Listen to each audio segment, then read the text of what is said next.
So now I'm done with the file, I'm going to move to my diamond stones. And I have different, like I said, I have different grits for diamond stones. 200, 600, and a 1200. And it's nice, I just leave it on the table like this. And what I'm going to do is actually just run this just along the bevel here and keeping it with the same angle as the bevel.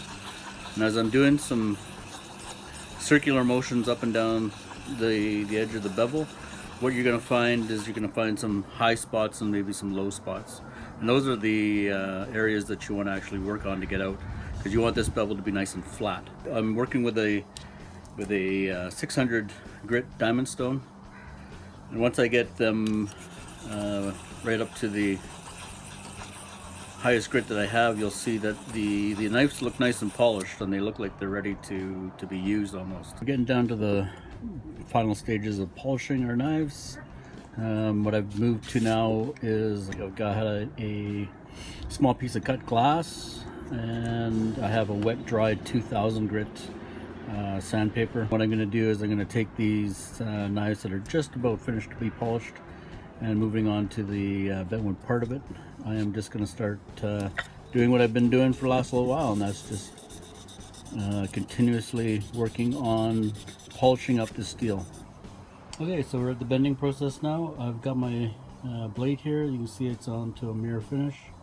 I've attached it to some vice grips, and what we're going to do is we're going to heat it up with propane and a little torch. We're going to heat it up to a really nice high temperature so it's nice and red, and then we're going to slowly start bending it right here on top of this vise that I have here.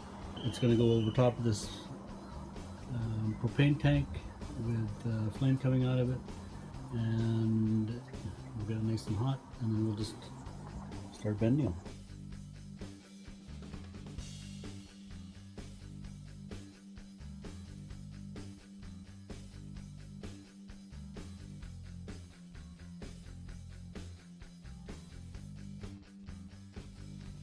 After you have heated them up to cherry hot, they have a bunch of scaling on them, and what you want to do next is clean off all that scaling.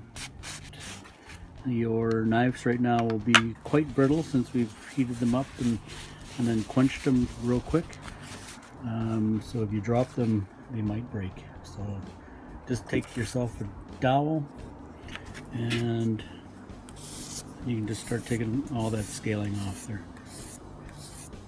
So when we're tempering our knives, we want to use a nice low flame. You can see the one that I've already done here has got a nice strawberry or nice straw color to it. And we start on the back part of the knife, or the top part of the knife, and then you're just gonna run that flame up and down your knife until you find the nice straw color. So I've tempered the knife on the left hand side, and the color we're looking for is like a straw color. The straw color is a nice temper to put it back in there. It holds an edge really nice once you start using them.